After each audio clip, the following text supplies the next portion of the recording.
Hello and welcome to this interview series ahead of Big Data and AI World on the 6th and 7th of March at Excel London. I'm Rebecca Uffendale, tech reporter at Techarati, and today my guest is Carl Miller, Research Director at the Centre for Analysis of Social Media and co-founder of Chasm Technology. Carl will appear at Big Data and AI World in March, but today we're going back in time to talk about 3 significant years in Carl's life that has shaped their life and career. So welcome, Carl, and thank you for agreeing to be part of this video interview series. Hi there. And so what's the first moment or first year you'd like to speak about this morning? Each year for me is going to be, they're all about my career, actually a lot of it to do with my early career, and each one is going to be a publication that I wrote. Wow, great. We love that. Love the publication. So the first year number one and publication number one is 2009. So this is showing how old I am. I was in fact actually at this point an intern at a think tank called Demos. I'm a very long in the tooth think tanker. I just joined. I was working, really trying to understand, as so many people were that had come into the research world at that point, how radicalization worked and kind of why there was this kind of series of processes to do with people adopting violent extremist beliefs. But the first pamphlet I ever wrote was on conspiracy theories. It was called The Power of Unreason. It came out in 2009. And what it largely argued was almost all terrorists are also conspiracy theorists. Unfortunately, all the conspiracy theorists thought what I was arguing was all conspiracy theorists are terrorists. And so for the next year, we were somewhat besieged with the 9/11 truth movement in London. Lots of anger, lots of outrage, quite a lot of misunderstanding, I think. And me and my colleagues, we basically began to debate and engage with conspiracy theorists. But the reason I foregrounded this as an important publication is actually not necessarily to do with conspiracy theories or to do with radicalization. It's to do with the internet. So back then in 2009, it really didn't appreciate, I think, kind of how important the internet was in the formation of these movements, conspiracy theory movements. And we saw this is kind of before Twitter, it's really before Facebook has seen particularly widespread adoption. So we can see on places like David Icke's forum, we can see conspiracy theorists talking about the paper, talking about us, but then more generally, talking to each other and mobilizing and coordinating. And it was such an important turning point for me. It kind of actually began to move me away from just studying radicalization and violent extremism and actually towards this kind of lifelong fascination that I've had with how digital technology changes society.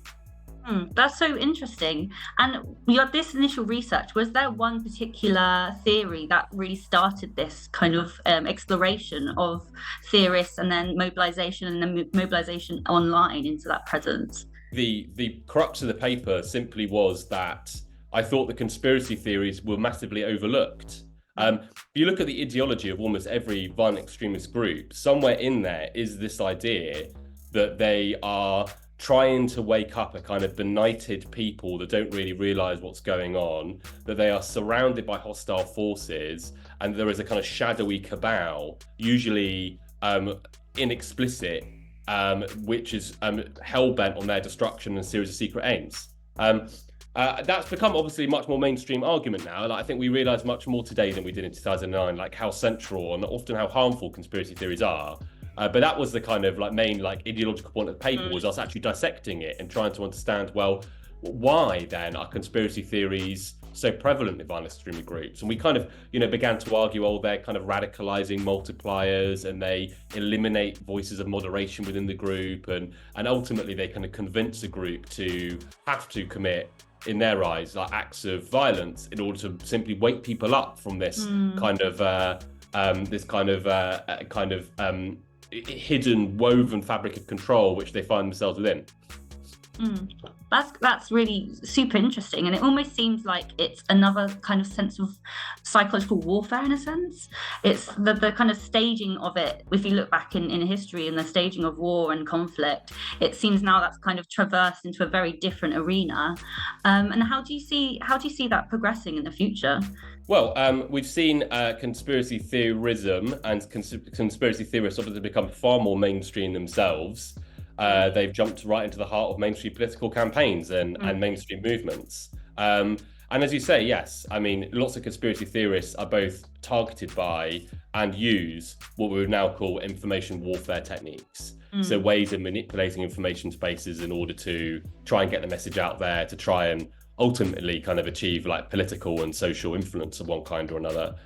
How that will develop in the future? Well, we've got this year where you've got all of these kind of bubbling kind of radically kind of anti-mainstream, anti-incumbent kind of movements. You've got 4 billion people voting, and you've got AI and a series of new and very powerful technologies. So we'll be a lot more equipped at the end of this year, I think, to know how they all glue together than we are now. What's your opinion on this recent pact that was signed on Friday by tech execs in order to protect the electorate from being influenced by deepfakes? Well, I think it's good. I think all steps that the platforms are taking to try and like kind of mitigate risks coming from emerging technology obviously is good. My fear, though, really is that I mean, technically, it's extremely difficult for platforms to actually spot generative AI content. And I don't even think that's really the kind of like what I really worry about in terms of how AI is going to be used to interfere in elections. To me, the weaponization of friendship is far more dangerous than simply spamming fake video. Like the game-changing difference is that suddenly now I can use AI to bring you and 10,000 other people into some kind of semi-automated continuous conversation with me. And I can't see any pacts being signed yet to commit platforms to deal with that. And I don't know how I, as a researcher, would be able to see any of that either. That's very tricky, I think. And, you know, we had the EU AI Act, and we had the AI Safety Summit and the AI Safety Institute. There are these measures that have been put in place. Do you think that they are going to be successful, or do you think there needs to be more kind of stringent regulation and more probably direct way of addressing exactly what AI is and the nature of the beast, I guess? Well, I mean, they're all very inchoate. So we don't really know how these things are going to apply. Look, whilst we've still got open source models that are being released, you know, and can be retrained and repurposed and reweighted in all different kinds of ways, it remains really hard to see exactly how governments are going to enforce frameworks even when they create them. Shall we talk a bit more about your second year, if you would like to go into a bit more depth? Sure. So the second year comes hot on the heels of the first, 2012 going into 2013 now, and a paper called #Intelligence.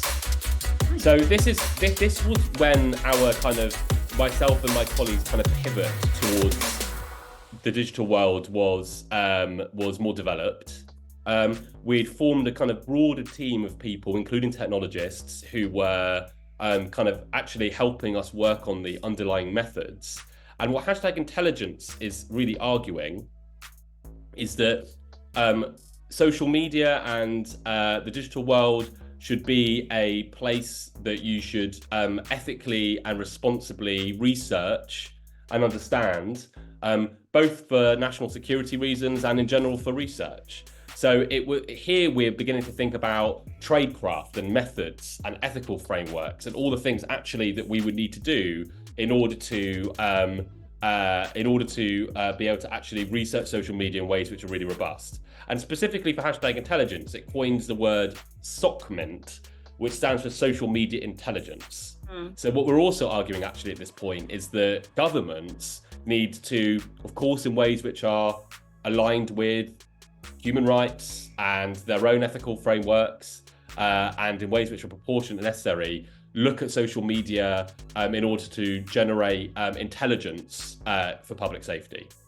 Wow. And how was that research? How did you go about collating all this information together and coming to that conclusion?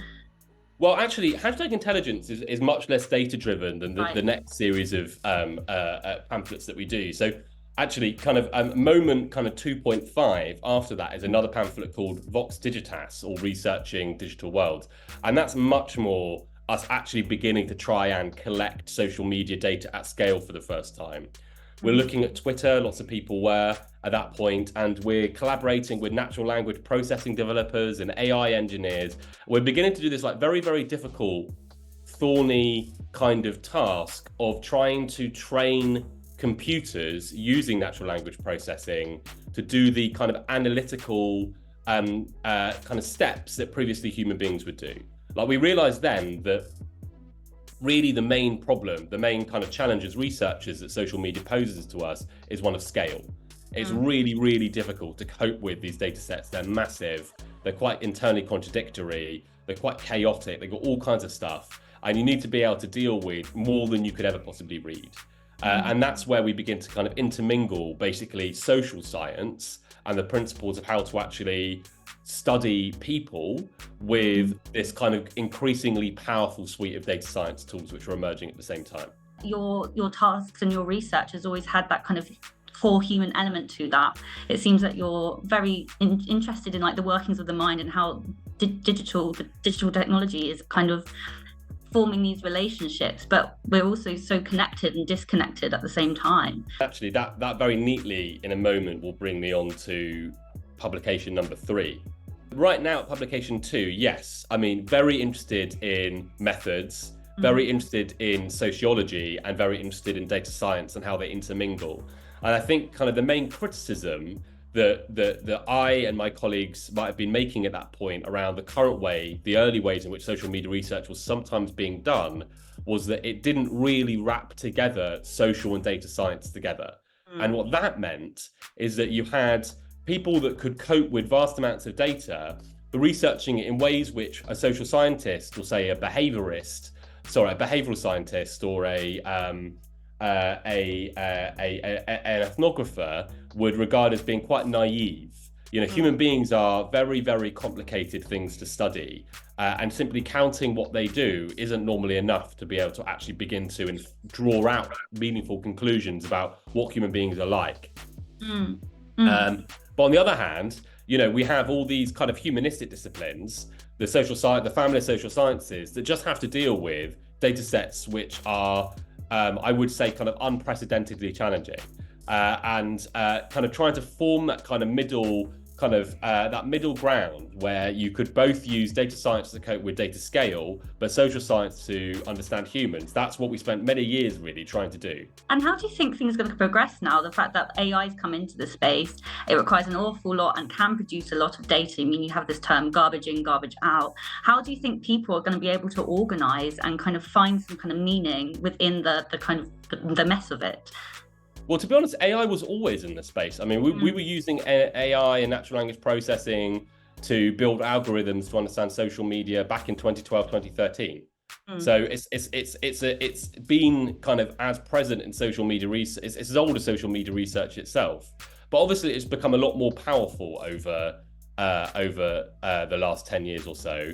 And yeah, I mean, we're doing social media research now in ways which are unimaginable to myself 10 years ago. In fact, to be honest with you, I think that's what's really kind of kept me in the discipline and kept me researching for so many years, is that we very, very rarely do the same kind of project twice. And that kind of development of the underlying methods, like it always becoming more powerful, it always being able to create new kinds of insight. I mean, that's just been a kind of amazing and thrilling thing to see and be part of. Moment number 3, publication number 3 is 2018, and it's the publication of my book, The Death of the Gods. And as you said, I've always kind of been interested in people, but up to 2018, the way I really tried to study them, I always felt myself was very data driven. Lots of like quite evidence-based like think tank pamphlets, lots of number crunching, lots of collaborations with data and computer scientists. So in 2018, I took a step back from all of that, and because I really wanted to learn how to write about people. So the kind of essay question for me for the book was, how is power changing in a digital age? And I was absolutely convinced that the way to answer this was to leave my desk, get away from my computer, and actually go around the world and meet the people and find the stories that could really show my reader how power was being fought over and won and lost and transformed in all the different arenas of our lives where it really mattered, whether that was crime or business or warfare.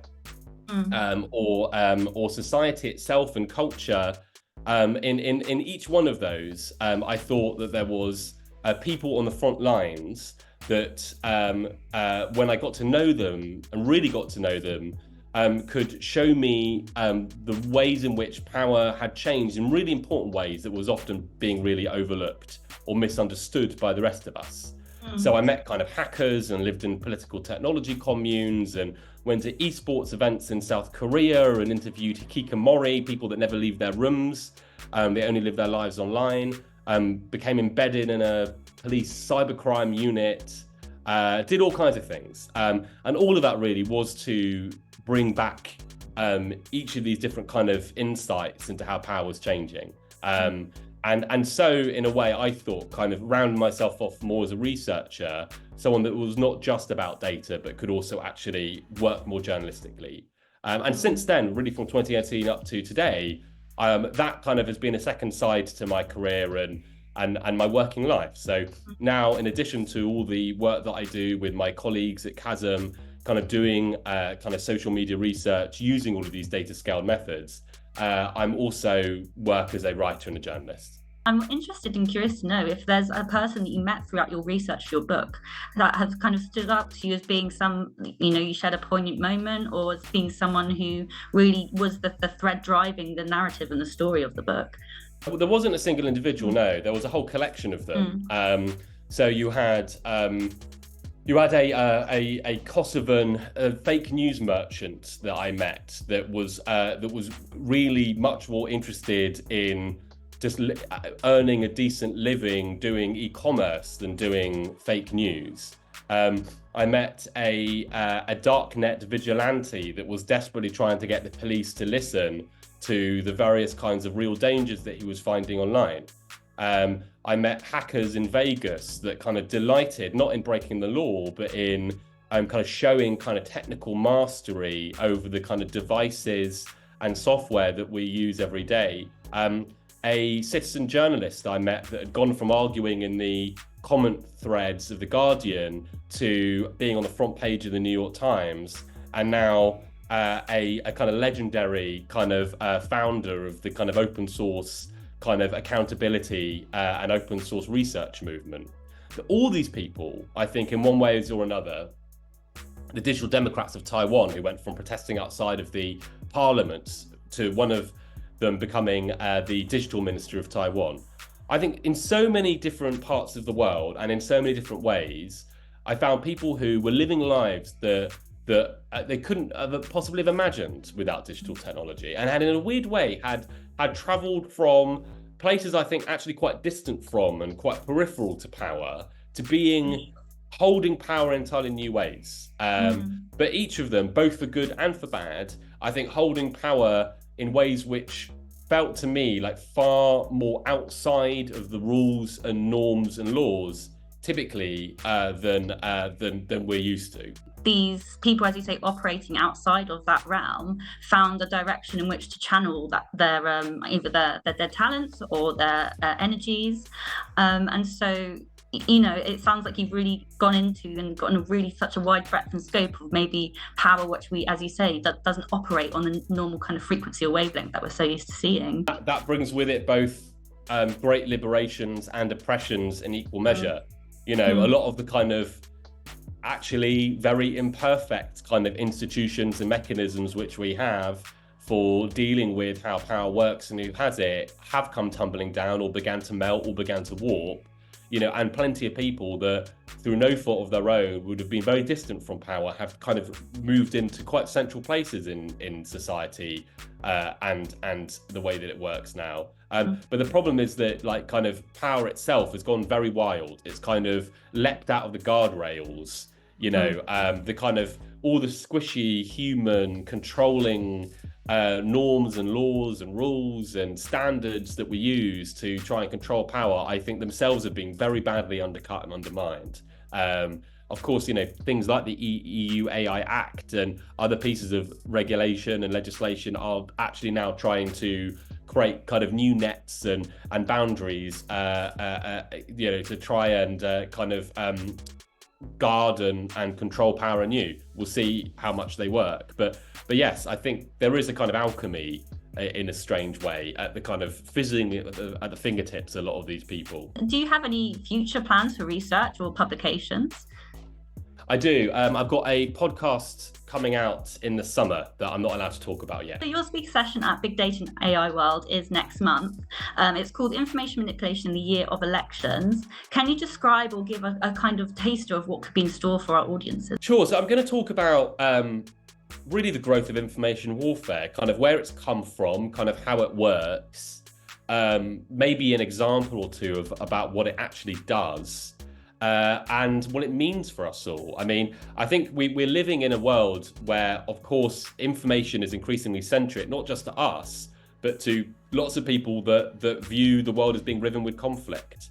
And in a strange way, information has joined, air, sea, land, and space as this venue the conflict happens within. And I think that as an idea is one of the most important things that is shaping the world around us today. And I'll try and explain all of that. And then maybe if we have time at the end and people aren't too either afraid or because they shouldn't be, or deliberated by all of that, we'll then talk about what we can actually do to respond to it.